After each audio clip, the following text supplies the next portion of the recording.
Sveiki, mylėjai. Dabar turiu stiprią transformaciją, kaip ir visada, bet norėčiau pasidalinti svarbia informacija, kuri galbūt šiame etape bus kažkam reikalinga.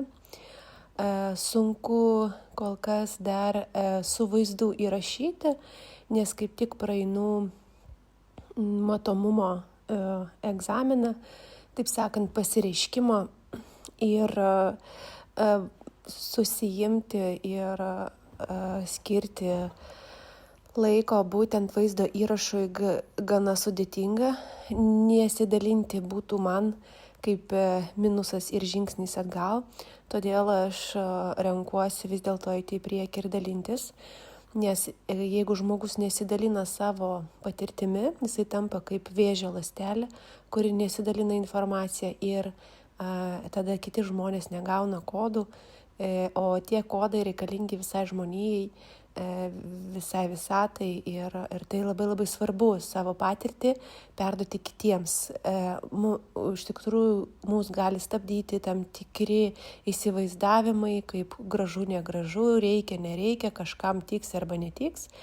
Tai tik tai mūsų mentaliniai tokie blokai, bet realiai dalintis visada ir reikia. Ir nesvarbu, kiek jūs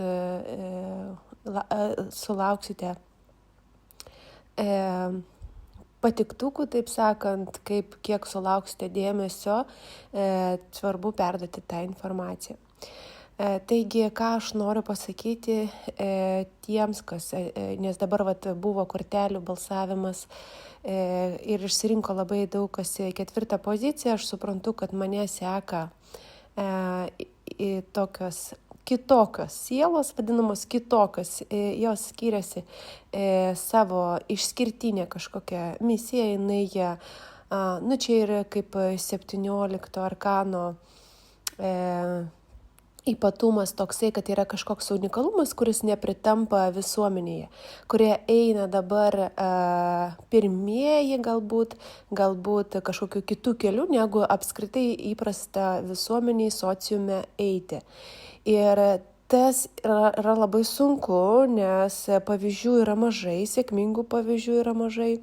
Dėl to yra daug egzaminų, daug pasipriešinimo, nesupratimo, nesuvokimo, todėl labai norisi palaikyti tokius žmonės, kurie dabar patiria transformacijos kelią ir galvoja, kad yra kažkoks užbaigiamas tas dalykas, atrodo, kada čia viskas pasibaigs, bet realiai čia tik tai aukos būsena. Reikia suprasti, kad visa transformacija tai yra perdirbimas tos patirties, kurie užsiliko giminėje. Giminėje buvo labai daug sudėtingų tokių transformacijų, išgyvenimų, patirčių, mirčių, karų ir taip toliau. Ir viskas tas išliko kaip tokia užsistovėjusi energija.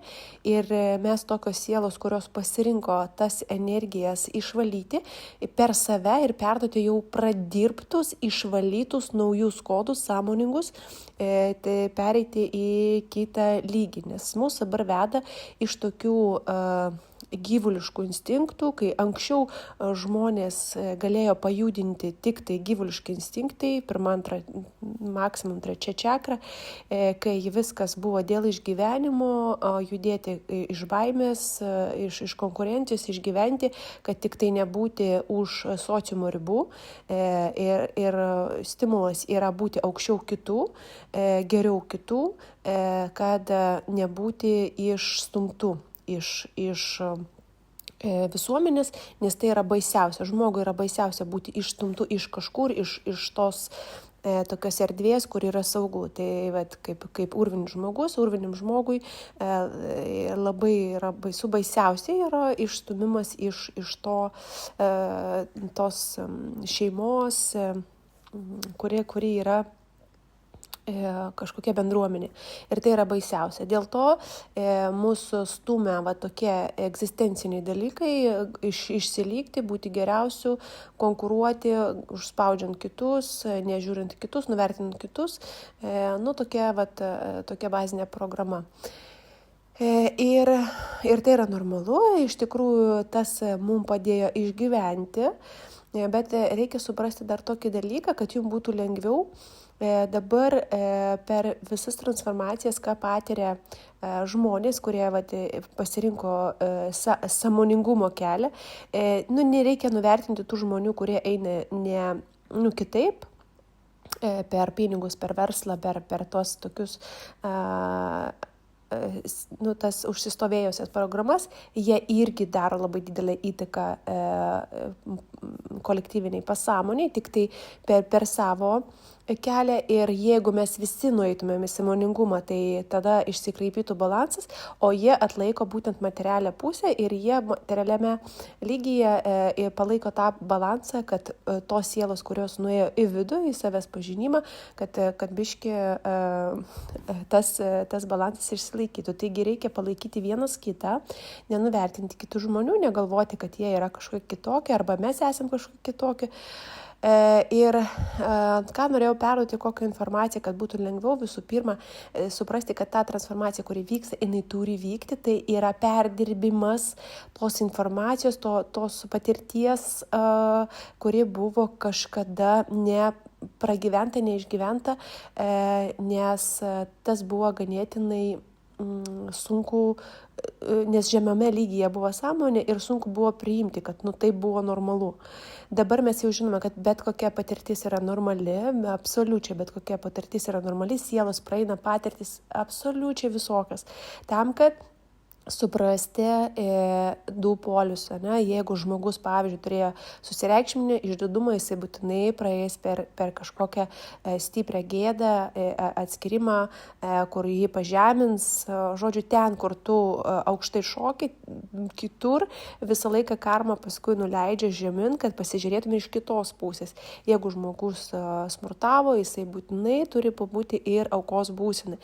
Tai visą tą patirtį mes išgyvename ir tai yra normalus, taip mes turim pažinti savo energijas ir pereiti į kitą dvasinį lygį, suprasti, o kaip galima kitaip, kaip galima kitaip ieškoti meilės, nes realiai tie žmonės, kurie kažkaip veikdavo iš 1, 2, 3 čakros, iš gyvuliškų instinktų, jie tokiu būdu ieškojo meilės, jie kitaip nesivaizdavo, kaip gauti būseną, pasitenkinimą, jie turėjo tik tai vieną kelią, žinojo, kad taip yra.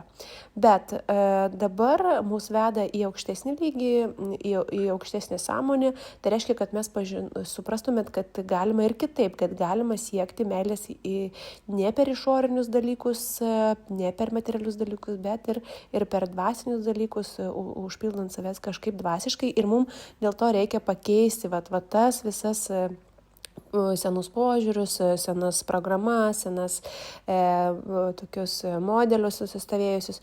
Ir tai yra labai normalu. Taigi reikia priimti, kad aš dabar, kaip darbuotoja savo giminėje, kuris pasirinkau transformuoti būtent senas programas, ir kai jūs transformuojat, kai jūs suvokat, buvo taip ir buvo, reiškia, neigiamos pasiekmės, ten, jeigu ten mama buvo tokia, tai griežta, ten kažkokia tokia, arba per daug rūpestinga, tai tada vaikai tampa kažkokie neveiklus, galima sakyti, nemoka prisimti atsakomybės už save. Jeigu paimamas resursas, tai yra suprantama, suvokiama, kad tame buvo nelabai sveikas požiūris į vaiką. Tai tada aš dabar keičiu, aš jau pasiemu tą suvokimą ir jau dabar pasirinku kitaip. Ir tai yra transformacija, ir tai yra programos pakeitimas, ir kai ateina tas suvokimas, mes pradirbam, sukaupiam savyje labai daug tų suvokimų, ir vienu metu, dabar, kai kažkas savo lygyje pasiekė, kažkam jau yra ten, pavyzdžiui, išėjimas iš tų programų, kažkam dar bus ką pradirbti, ir tai yra normalu, nereikia niekur skubėti, mes čia atėjome kaip tik tą ir daryti, nes kiti galvoja, kad mes atėjome kažką kitą daryti, bet realiai mes ir atėjome, būtent pirmoji mūsų misija - padėti giminiai išvalyti tas gėdas, kaltės ir visokiausias tas programas, kurias kaip vaikas prisima atsakomybę už savo tėvus, mato, kaip jie kenčia, prisima atsakomybę visus jausmus sugeria į save, ir paskui per tai, save, prisiemant tėvų tuos visus išgyvenimus, kaltes ir gėdas, transformuojame viduje, sukaupiam kaip patirtį ir paskui, kai viskas susikaupia, mums duoda tai resursą ir mes paskui tuos naujus kodus perdodam į giminę. Ir giminė gauna energetinėme lygyje tuos naujus kodus ir jie pradeda keistis.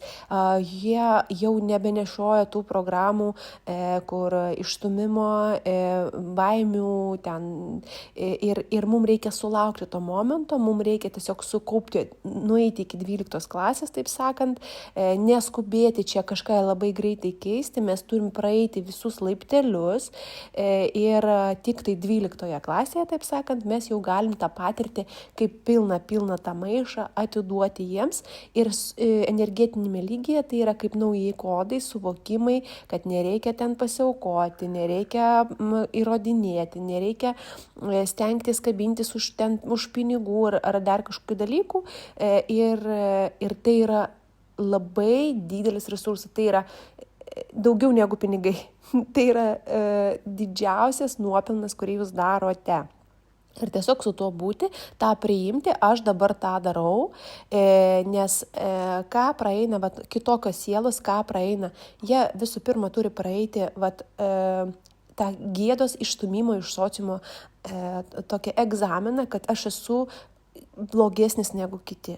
Visi ten gali sau leisti tą ir tą, visi ten uždirba pinigus, tą ir tą, o aš kažkoks kitoks. Ir tas kitokiškumas, jisai duoda kaip tokius nuodus, kad tu esi kažkoks prakeiktas, kad tu esi blogas, bet reikia išmokti priimti tą, kad nėra kažkokio šablono, kad reikia gyventi būtent taip. Reikia išmokti pamatyti, kad ir tame yra resursas, kad aš dabar savo lygyje darau savirealizaciją, taip sakant, atlieku savo giminės misiją. Kiti žmonės kitaip ją atlieka, bet paskui kažkada pasikeis, galbūt.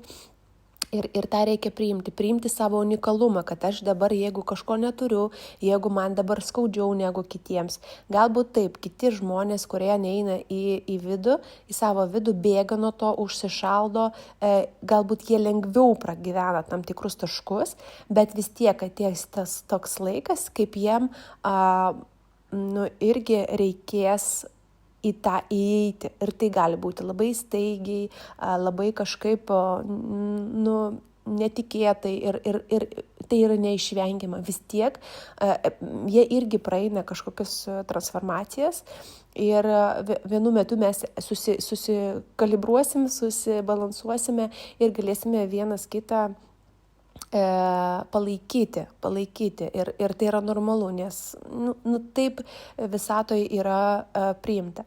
Taigi tą, ką mes dabar kaupiame ir svarbu nesitikėti labai greito rezultato, priimti, kad kaip yra, taip yra, reiškia, aš turiu dabar tą, ką turiu ir visiškai pilnai pasitikėti, net jeigu jum atrodo, kad kaip aš dabar išgyvensiu, tokių daržovim, kai aš sociume būtų visiškai nepriėmimas, kai tu neturi absoliučiai kažkokių ten lėšų.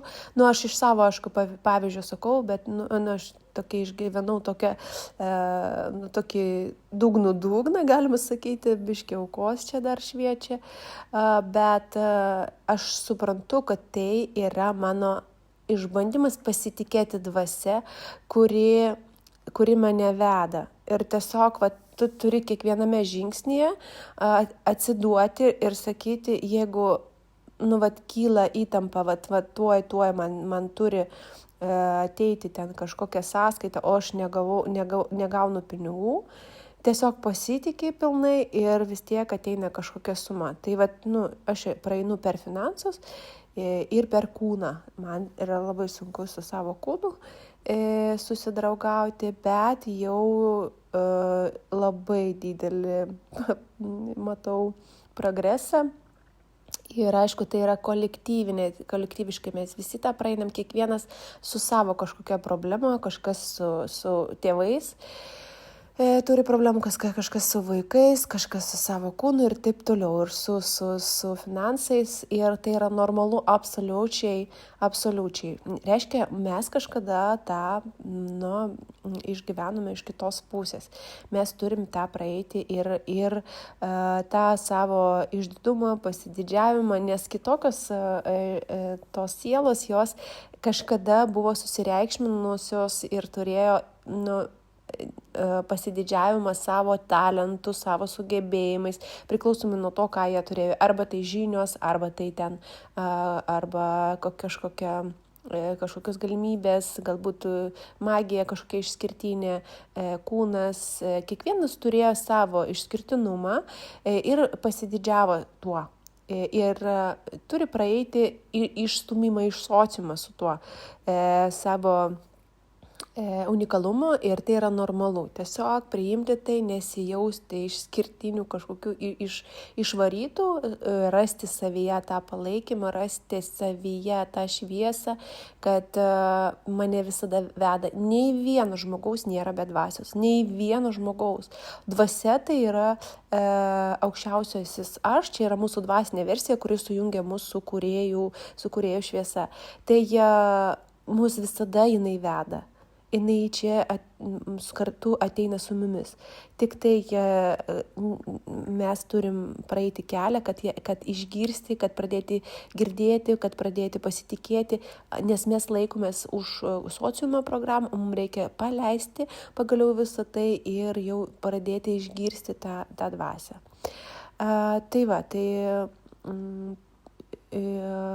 Dabar šis mėnuo yra apie misiją. Ir kažkam yra galimybė tikrai išskleisti kažką savo unikalaus, kažkokią savo energiją išpakuoti. Ypatingai yra, kas jaučia, kad atėjo iš Atlantidos, tokių sielų, kurie turi Kristaus energijos kodus. Tai dabar labai jaučiasi išsipakavimas. Aišku, nesikabinkit už tos informacijos, viskas dar keičiasi, viskas labai globaliai čia vyksta.